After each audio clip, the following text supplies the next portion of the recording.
Audio Jungle.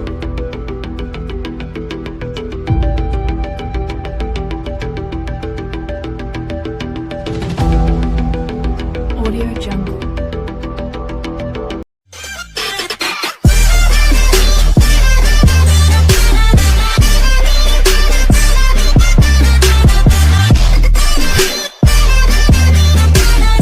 चलिए आज हम आप सभी को बताते हैं वॉशिंग मशीन के वायरिंग में 6 तार के टाइमर के साथ वॉशिंग मशीन का कनेक्शन कैसे किया जाता है। अभी तक आप सभी ने सीखा कि टाइमर जो आपको मिला था वो कितने तार में था, 7 तार में टाइमर था आपका। और 7 तार के टाइमर, ये हमारा 7 तार का टाइमर है जिसमें आपको कल बताया गया था इसके पहले वाले वीडियो में कि 3 उसमें अलग था और 4 अलग था। तो 3 अलग और 4 अलग था, इसका कनेक्शन हम 2 प्रकार से अब तक सीख चुके हैं। और ये टाइमर यदि इत्तेफाक से आपके पास नहीं है, खत्म हो गया है, लाने में आपको अधिक समय लग जाता है, किसी कारण से उपलब्ध नहीं हो सकता, और इसके स्थान पर यदि आपके पास 6 तार का टाइमर है तो आप इसे हटा करके 6 तार वाले टाइमर का भी प्रयोग कर सकते हैं। 6 तार का जो टाइमर हमारा होता है, ये 6 तार का टाइमर देखिए यहां पर, ये हमारा 6 तार का टाइमर है। 2 तार अलग है और 2 अलग है, और ये बीच में देखिए 2 तार का आपस में जंपर मार दिया गया है। यहां देखो ध्यान से, दिख रहा है ना, देख रहे हैं सभी लोग। ये हमारा एक जंपर जो लगा है, तो इसे हम 4 भी कह सकते हैं, 6 भी कह सकते हैं, लेकिन 4 नहीं कहा जाएगा क्योंकि 2 तार का इसमें जंपर लगा हुआ है। तो ये हमारा 7 तार के किसी भी वॉशिंग मशीन, अगर 7 तार का टाइमर किसी भी वॉशिंग मशीन में लगा हुआ है तो ये आप लगा सकते हैं। बस क्या होगा, 7 तार वाले टाइमर में आपने देखा है कि हमेशा सेलेक्टर स्विच के साथ 7 तार के टाइमर का प्रयोग होता है। और यदि 6 तार का टाइमर है तो यहां पर सेलेक्टर स्विच का कोई कनेक्शन नहीं होगा। इसका कनेक्शन टेक्नीशियन क्या करते हैं, 7 तार का टाइमर नहीं मिल रहा है तो 6 तार के टाइमर को लोग लगा देते हैं, लग भी जाता है, कार्य भी करता है। बस क्या होगा कि यहां पर थोड़ा सा वायर बदलना है। क्या बदलना है कि 7 तार के किसी भी टाइमर के साथ 6 तार वाले टाइमर को कैसे हम मैच कराते हैं। तो यहां पर देखिए कि यदि हमारे पास 6 तार का टाइमर है और 7 वाले में मैच कराना है, अर्थात ये हमारा 7 तार का टाइमर है और इसमें 6 मैच कराना है, तो ये कार्य बहुत आसानी से कर सकते हैं। और देखा जाए तो 7 तार टाइमर, जो 7 तार का टाइमर होता है, इसमें अधिक कनेक्शन है, जबकि 6 में आपको कम ही कनेक्शन में आपकी मशीन चालू हो जाती है। देखिए यहां पे ध्यान से, यहां 7 तार के टाइमर को हम हटा दे रहे हैं, लेकिन इससे पहले आपको बता दें कि इसके कनेक्शन में जो सप्लाई आप यहां दे रहे थे, फेज सप्लाई यहां आ रही थी ना, तो यहां जब फेज सप्लाई आ रही थी तो ये आपका सीधे वर्जन में गया और यहां से सेलेक्टर स्विच में गया। ये समझ गए?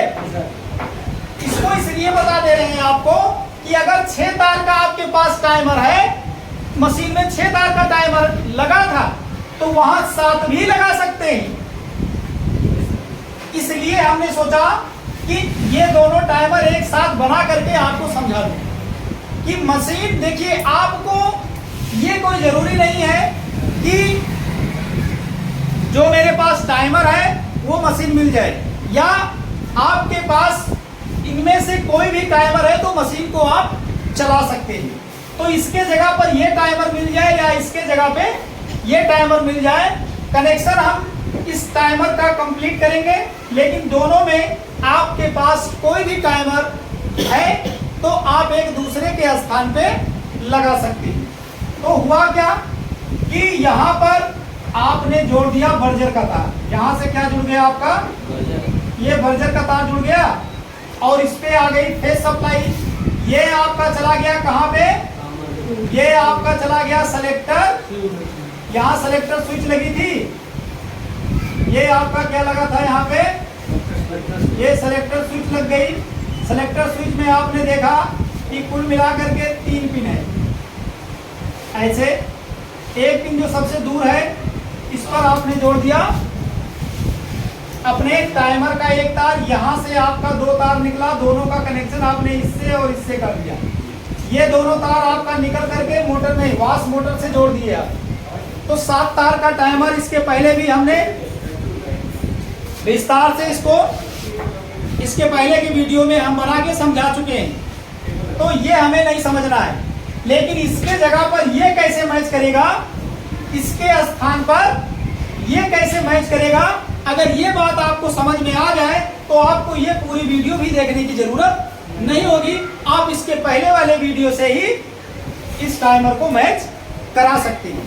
कैसे होता है देखिए, अब फेज सप्लाई, जैसे आपने फेज सप्लाई यहाँ दिया इसके बीच वाले पर, ठीक उसी प्रकार से यहाँ भी इसका बीच वाला, ये जो आपका इसका बीच वाला है, ये आपका क्या बन जाएगा, ये फेज, ये बन जाएगा फेज। इस पर आपको क्या देना है, और ठीक उसी प्रकार से जैसे बर्जर यहाँ जुड़ा है वैसे आपको जोड़ देना है बर्जर का एक तार। ये तो हो जाएगा। अभी तक कोई परिवर्तन हुआ दोनों में नहीं हुआ ना। अब इसका ये तीसरे नंबर का तार, ये वाला तार आपका यहाँ से निकल रहा है और यहाँ भी निकल रहा है, तो ये निकल कर कहाँ गया, सेलेक्टर स्विच में, और ये निकल करके सीधे कहाँ चला गया, पुनः उसी टाइमर के दूसरे तार से जोड़ दिया गया। आ गई बात समझ में। ये सप्लाई जब टाइमर को हमने ऑन किया तो ये सप्लाई इससे जुड़ गया और ये तार सीधे निकल करके इस टाइमर में आ गया। तो जब यहाँ इस टाइमर में ये सप्लाई आती है तो टाइमर के अंदर ये फंक्शन होता है। जब इसे आप घुमाते हैं, जैसे आप इसको घुमाते हैं तो यहाँ पर एक फंक्शन होता है टाइमर के अंदर। थोड़ा सा समय लगेगा, अगर आप इसे समझ लेते हैं तो टाइमर कभी आप भूलेंगे नहीं।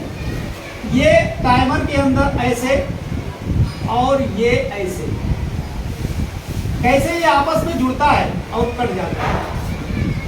ये सप्लाई यहाँ आ जाती है, ये। तो अब यहाँ क्या होता है, जब आप टाइमर को घुमाते हैं तो उस समय जैसे टाइमर ऑन होता है, ये बीच वाले पर फेज दिए हैं, बीच वाले तार की सप्लाई इसके दूसरे वाले पिन से निकल करके, इसके दूसरे वाले पिन से निकल करके एक ऐसे स्थान पर आता है जहां से जब आप टाइमर को सेट करते हैं तो इसके अंदर आप देखे होंगे छोटे छोटे गियर चलते हैं, पुली लगी होती है। उसके चलने से इसका बीच वाला एक बार इससे जुड़ जाता है, फिर थोड़ी देर के बाद ये इसको छोड़ देता है और फिर ये इससे जुड़ जाता है, जिससे हमारे वाश मोटर के लिए यहाँ से 2 तार कंपनी बाहर निकाल देती है, ये। और ये दोनों तार हमारा सीधे कहाँ चला आता है, वाश मोटर में। तो आप हमें ये बताएं कि इसमें शॉर्टकट क्या किया गया। शॉर्टकट ये हुआ कि यहाँ पर इसका सेलेक्टर स्विच का काम हटा दिया गया। आप भी किसी मशीन को बनाने जाते हैं तो ये बात आप अपने कस्टमर से नहीं बताएंगे, लोग बताते भी नहीं। टेक्नीशियन क्या करता है, हाँ बाबूजी आपकी वायरिंग हो गई, चल गया, हाँ ठीक है चल रहा है। लेकिन जब इस बात को लोग ओपन कर देते हैं तो वहां पर ये होता है कि भैया हमारा पहले की तरह नहीं हुआ, इसको पहले की तरह बनाना चाहिए था। तो क्या आप अपनी कमजोरी बताएंगे कि नहीं बाबूजी मेरे पास सर टाइमर नहीं था, ठीक है। जैसे जो कंडीशन आपको, जहां गांव में गए हैं, सिटी में गए हैं, ठीक है, तो इस तरह से अपने लैंग्वेज में आपको बात करनी है, ठीक है। लेकिन इसकी कोई चर्चा नहीं करता, ठीक है। लेकिन जो टेक्नीशियन है वो तो जान रहा है कि मैंने इसमें क्या किया है, तो आप अगर इसके जगह पे इसे मैच कराओगे तो इसका कोई काम नहीं होगा। अब आपका जो भी सप्लाई आपने दिया वो डायरेक्ट मोटर में आ गया। इससे ये नहीं है कि आपके मोटर पे कोई इफेक्ट पड़ेगा, आपकी मशीन नहीं चलेगी, आपने बहुत गलत काम कर दिया, ऐसा नहीं करना चाहिए था, ये नहीं सोचना है। कोई नुकसान नहीं होगा। सेलेक्टर स्विच के ना रहने से आपके मशीन पर कोई इफेक्ट नहीं पड़ेगा। आप इस तरह से जोड़ करके मशीन को चला सकते हैं, कोई शंका नहीं। तो वाश मोटर का कनेक्शन एक तार रनिंग एक स्टार्टिंग से आपने जोड़ दिया, तो यहां पर 7 तार के जगह पर आप 6 तार कैसे मैच कराएंगे समझ में आ गया होगा। अब इसके जगह पे तो इसे आपने लगा दिया, लेकिन इसके जगह पर ये कैसे लगेगा, इसके जगह पे ये कैसे लगेगा, इसे मैं नेक्स्ट वीडियो में आपको बता दूंगा। अभी हम इसकी कंप्लीट वायरिंग करके आपको दिखाते हैं।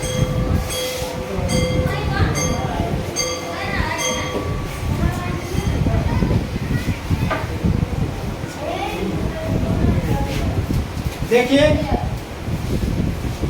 तो आप सभी लोग जान रहे हैं कि मेन लीड में एक फेज होता है और एक, अब तक हमने फेज का कनेक्शन वाश मोटर से कर दिया, और वाश मोटर में हमने जहां सप्लाई दिया किनारे वाले तार को बर्जर से जोड़ दिया गया, और इसके ठीक ऊपर वाले से आप देख रहे हैं यहाँ एक जंपर लगा हुआ है।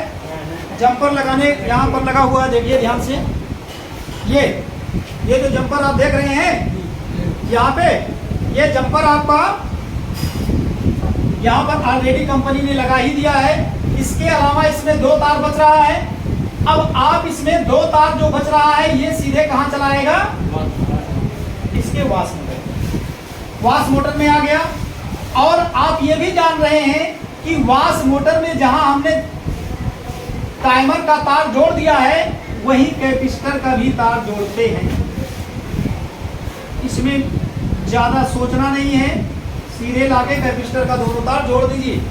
कैपेसिटर मोटर टाइमर आपका कंप्लीट हो गया। अब आपको क्या करना है, अब न्यूट्रल, जैसा कि न्यूट्रल इसके पहले भी बताया गया है, हम सबसे पहले न्यूट्रल कनेक्शन ही करते हैं, लेकिन कोई जरूरी नहीं है। किसी पन्ने में ये नहीं लिखा कि पहले आप भैया न्यूट्रल जोड़ दो, ऐसा कुछ नहीं है।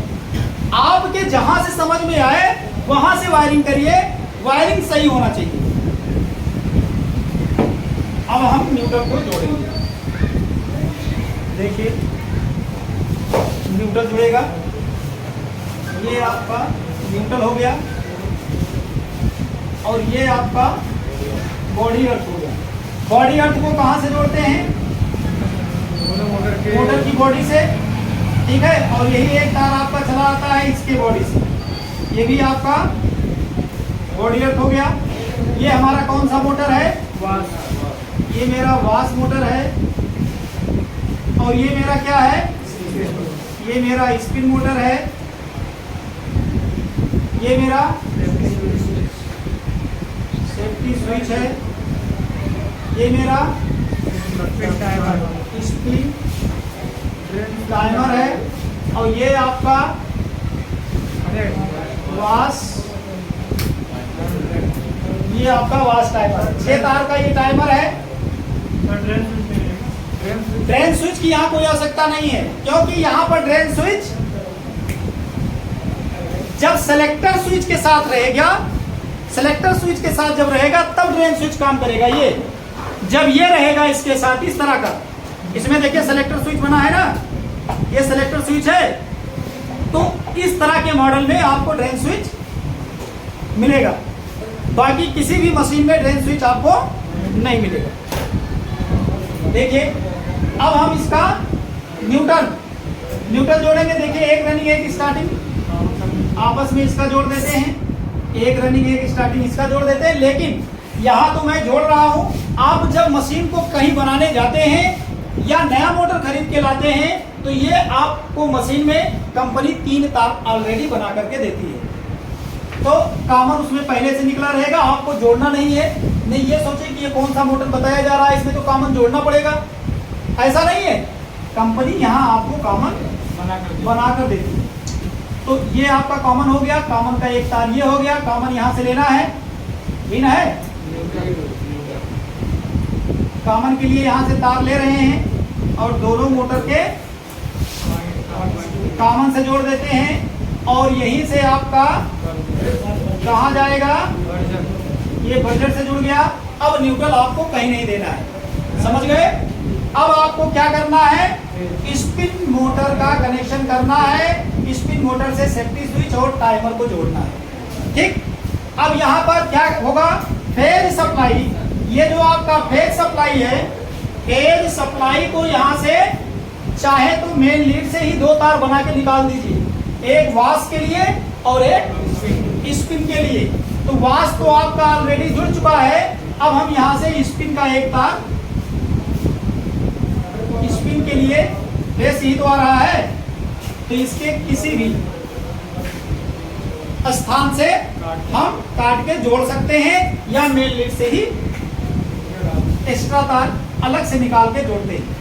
तो ये आपका चला जाएगा। देखिए यहाँ पर विधि दो है, अब इस फेज सप्लाई को यहाँ देंगे तो इससे निकालेंगे, यहाँ देंगे तो इससे निकालेंगे, दोनों में से किसी के साथ आप जोड़ सकते हैं। तो टाइमर में, टाइमर से निकला सेफ्टी स्विच में और सेफ्टी स्विच से निकल कर कहाँ जाएगा,